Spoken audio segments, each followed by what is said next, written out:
Azerbaijan di timur laut, Suriah dan Irak di selatan, serta Iran di tenggara, sebagai negara bekas jantung tempat salah satu kekhalifahan terbesar Islam, maka ketertarikan Turki terhadap Islam berlangsung sangat kuat sebab mereka adalah bangsa terkemuka di dunia Islam selama beratus-ratus tahun lamanya.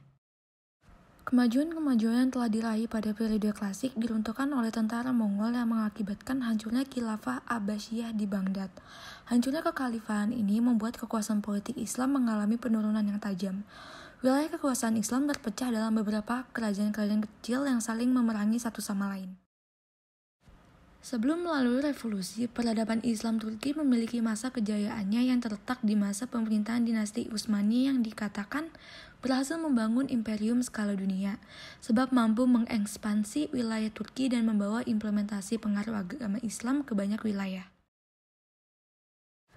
Sejarah Islam itu sendiri memiliki keterkaitan sejarah bangsa Arab karena dari sanalah Islam diwahyukan. Bahkan agama-agama Samawi diturunkan di Jazirah Arab. Keadaan tersebut berlangsung sejak 14 abad yang lalu sampai era sekarang dengan sistem pemerintahannya yang berbentuk kerajaan. Legitimasi kerajaan di bawah kekuasaan Al-Saudiyah di Arab Saudi sebagai negara Islam, menekankan pentingnya perilaku yang selaras dengan ajaran Al-Quran dan Sunnah.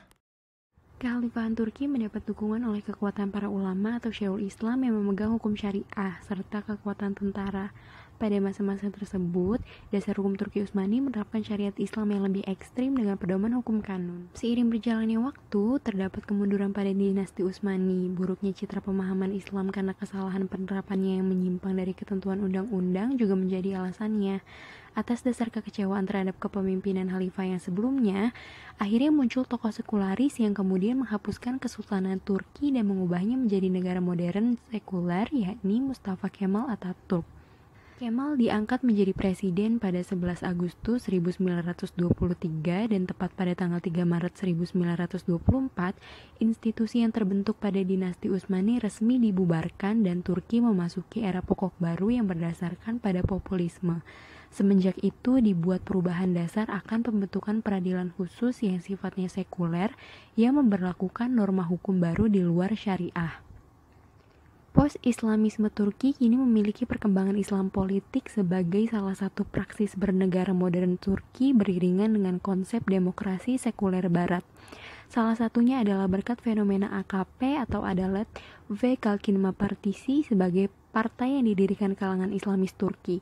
Meskipun pendiriannya berdasarkan semangat kebangkitan Islam, namun konsep partai ini modern dan terbuka serta menerima interpretasi baru akan nilai-nilai sekularisme dengan memberi jaminan pada kebebasan individu untuk mengekspresikan keyakinan agamanya serta banyak mengangkat isu yang sifatnya solutif bagi setiap permasalahan masyarakat.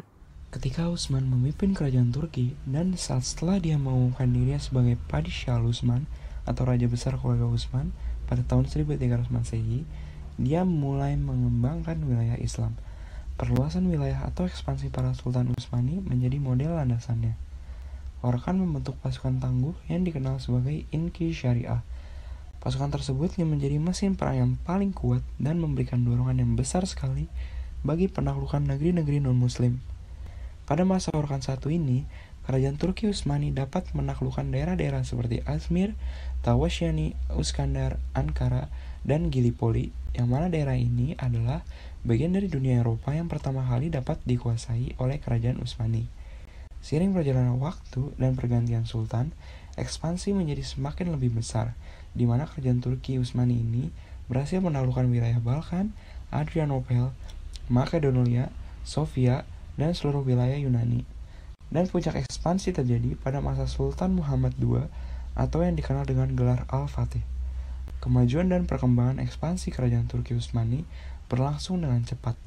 Hal ini diikuti pula oleh kemajuan dalam bidang politik, terutama dalam hal mempertahankan eksistensinya sebagai negara besar. Hal ini berkaitan erat dengan sistem pemerintahan yang diterapkan oleh para pemimpin dinasti ini. Tugas utama seluruh warga negara, baik pejabat maupun rakyat biasa, adalah mengabdi untuk keunggulan Islam, melaksanakan hukum, serta mempertahankan keutuhan imperium.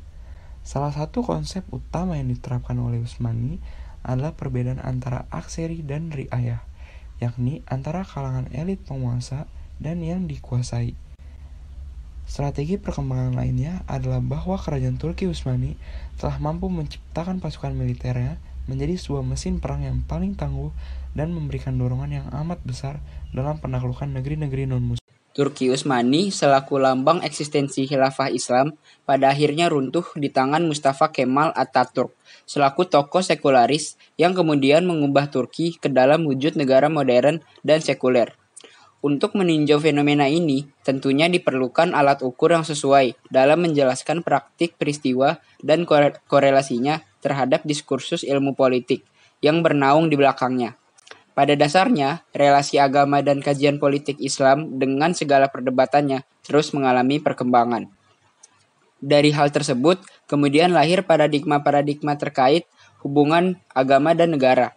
Pada kasus implementasi Islam pada praksis bernegara Turki kontemporer, dapat disetujui bahwa paradigma yang sesuai dan sejalan dengan fenomena tersebut adalah paradigma sekularistik.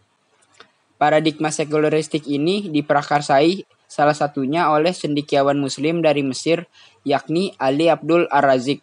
Paradigma ini percaya bahwa harus ada disparitas atau pemisah antara agama atas negara dan negara atas agama. Selanjutnya, dalam menganalisis fenomena ini juga dapat menggunakan teori nomokrasi Islam serta teori ilmu sosial profetik. Nomokrasi Islam sendiri tidak dapat terlepas dari konsep negara hukum.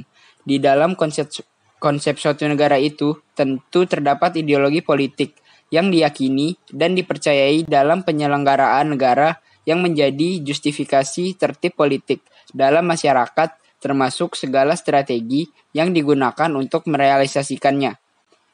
Kemudian terdapat teori ilmu sosial profetik yang mengubah dan menjelaskan fenomena sosial serta memberikan petunjuk arah dilakukannya transformasi, mengingat ilmu ini memuat kandungan nilai dari segala cita perubahan yang diharapkan masyarakat. Melalui prinsip-prinsip tersebut, pada akhirnya Turki berada pada kondisi politik yang sekularis, westernis, modernis, serta liberalis, yang merupakan wujud dari cita-cita atau keinginan masyarakat. Selanjutnya, di bagian kesimpulan, sikap terhadap kasus ini dari dulu sudah adanya implementasi kuat dari syariat agama Islam di Turki.